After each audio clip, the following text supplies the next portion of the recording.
Dear BJ, my kid sometimes asks why when I tell him to do something. It seems genuine at first rather than like he's trying to disobey, but eventually he starts offering counter thoughts and within minutes I find we're in an argument. Sometimes I think he'll make a great lawyer in the future, but right now I need him to just listen to what I say. What can I do to stop this crazy cycle we're on? Hi everybody, I'm BJ Muir from JesusHelpMeParent.com, and I help you become the parent your kids need so they can become all that Jesus has for them. We're talking about arguing, and really arguing can start very innocently sometimes, but before you know it, we're just into a debate, and it went from why mommy to all kinds of questions and why do we have to do it that way and what about this idea, and within 5 to 10 minutes, we're suddenly realizing we're in a full-fledged debate. And now as parents, usually anger starts to creep up in our hearts. And if we act on that anger in the wrong way, we can hurt relationships. Really, this whole arguing piece, though, is a warning sign that your child is struggling with demandingness, and we need to really work on contentment. You can check out some of my other videos on this channel. I put them in links down below. But let's talk more about how to address this arguing thing as it starts. Like I said, sometimes arguing starts off very innocently, but progresses to a point that's not so innocent.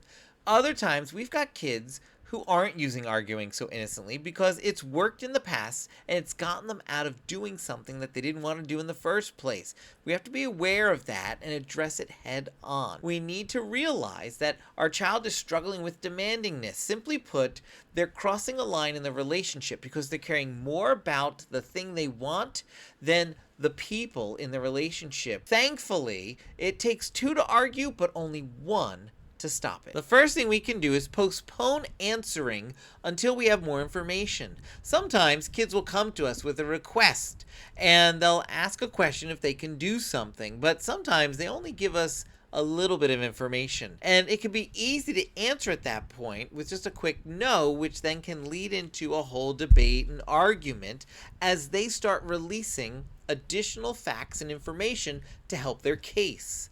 Rather than answering up front with a no, pause for a minute if you don't feel like you know enough and just say something simply as, tell me more, or I'd like to hear more.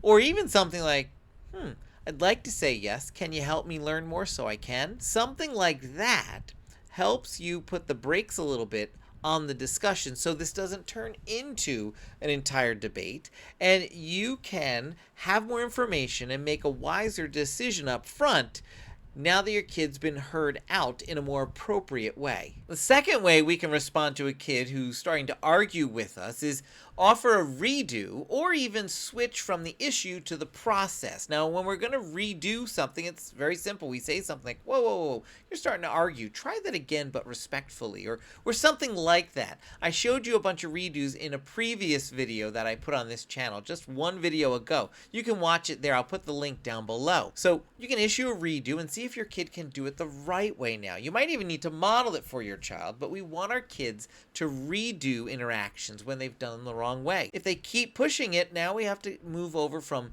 switching from talking about the issue to the process. We need to kind of hit the pause button here and say, whoa. The way you're talking to me right now is completely disrespectful. You're starting to argue with me here. We need to be talking more about how we're going to do this, because this is not the right way to talk to me. You want to go about it this way. We want to teach our child how to go about this better, or you want to stop at this point because I've given an answer and you're just arguing at this point. You need to accept no at this point, or whatever it might be. But we need to hit a pause on the issue and talk about the process that's going on right now and address that instead. Sometimes when we say no, kids really do struggle a lot. And at that point, you just hit the pause button and say, listen, I said no. Even if I could say yes, I can't because of the way you're going about this right now. You're arguing, and I can't say yes when a kid's presenting something in an argument. I can say yes when you request things, but sometimes I have to say no, and that's what it is in this case. And then you just need to kind of walk away. The third thing you want to do with your children is teach them to respond with a positive response. Something as simple as okay mom or okay dad indicates your child's intention to follow through.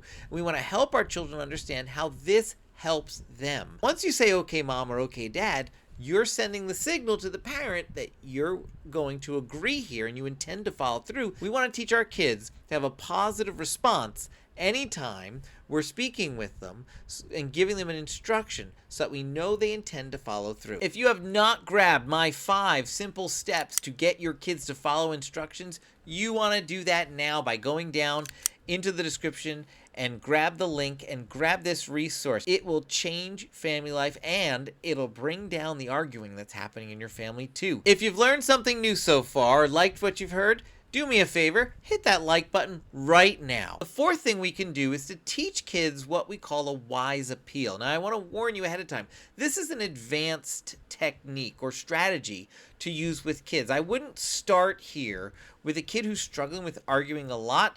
We need to teach that kid how to accept no sometimes, how to accept that they're not always setting the agenda, that mom and dad need to set the agenda at times too. And we want to hear what they have to say, but we make some final decisions here as parents.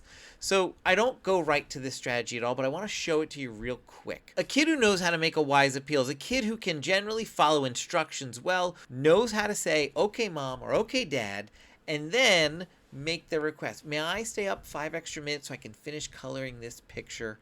Or, okay, mom, may I just take another minute to finish this thing? A lot of times that's to do with finishing stuff up or doing one more piece of something. We want to teach our kids that wise appeal when they get better at just following instructions routinely well, and when they're able to say a simple, okay, mom, okay, dad, on a regular basis with the right heart attitude, that's a kid who's ready for this strategy. The 5th thing we can do in this situation to help our kids stop arguing is really move to calming strategies. We move to this point when we've already tried a redo, we've already switched from talking about the issue to talking about the process, and this kid is still digging their heels in. They're still arguing with us, and we're not going to go forward here. This kid's emotions are rising up a bit, and we need to slow down family life to process emotions in the right way and come back and address this problem the right way and get our child to respond the right way to the situation. That kid needs some calming strategies and needs to take a break, sit down, figure out what they did that was wrong, why it was wrong, what are they going to do next time, and then come debrief with us with a positive conclusion so we can move forward. I have lots of videos on this channel all about that. I'll try to link a few in the description down below. And while you're doing all that, grab one of these videos that you see here, and I'll see you in the next video. Bye, everyone.